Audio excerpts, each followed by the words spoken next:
इश्क तुमसे हुआ ड्रामा सीरियल की अगली आने वाली किस्त बहुत इंटरेस्टिंग होने वाली, क्योंकि अगली आने वाली किस्त पे गुल पे एक ऐसा इल्जाम लगने वाला है जिसके बारे में गुल ने कभी सोचा ही नहीं था। अमीर के बाद दिन ब दिन गल से और नफरत करती जाती है और कहती है कि गल मैं तुम्हें उस घर में टकने नहीं दूंगी। जब वो देखती है कि उसका बेटा अहमद किस तरह पागल हुआ पड़ता है गल के लिए, तो उसको और ज्यादा आग लगती है। कहती है कि गल, तुमने जिस तरह मेरी जिंदगी बर्बाद की है, मैं अपने बेटे की कहीं और शादी करवाने लगी थी और तुम यहाँ पे दोलन बन के आ गई। अब तुम देखना, मैं तुम्हें यहाँ टिकने नहीं दूंगी। गुल जब बात कर रही होती है अपनी माँ से, तो अहमद की माँ आ जाती है, शोर मचाने लग जाती है। कहती है कि देखो अहमद, ये है तुम्हारी बीवी जो दिन रात फोनों पे लगी रहती है, ये नफीस से बात करती है। मुझे तो नफीस का पता है, न जाने और कितने लोगों से ये बात करती होगी। मैंने तो अपने कानों से सुना है कि ये कह रही थी कि नफीस, मुझे तुम्हारी बहुत याद आती है। मैं तो अहमद के साथ मजबूरी में यहाँ पे आई हूँ। इतना बड़ा जाम लगा देती है अहमद की मागल पे।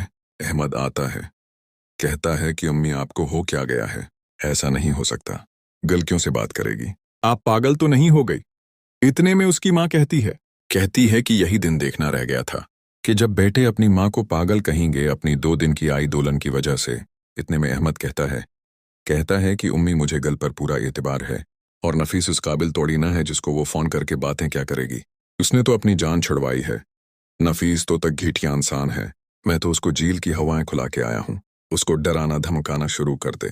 नफीस कहता है कि ठीक है, जो जो बातें मैंने कही हैं, कल तुम अपने मुंह से क्यों ना बताती कि तुम्हें बहुत ज्यादा मेरी याद आती है। फोनों पे तो तुम मुझे यही कहती हो। कल कहती है कि अहमद, तुम्हें जरा भी शर्म नहीं आती। तुम किस तरह इस गंदे आदमी पे यकीन कर सकते हो, किस तरह तुम उसकी बातों का एतबार कर सकते हो। क्या तुम नहीं जानते उसने मेरे साथ कुछ किया था। अहमद कहता है कि देखो गल, बात ये नहीं है। बात ये है कि जो जो तुमने कहा वो मैं मान लेता हूँ, लेकिन जो उम्मी कह रही हैं और जो नफीस कह रहा है, ये बात एक जैसी है। इन दोनों को कैसे पता हो कि ये बात करनी है, मतलब तुम करती होगी।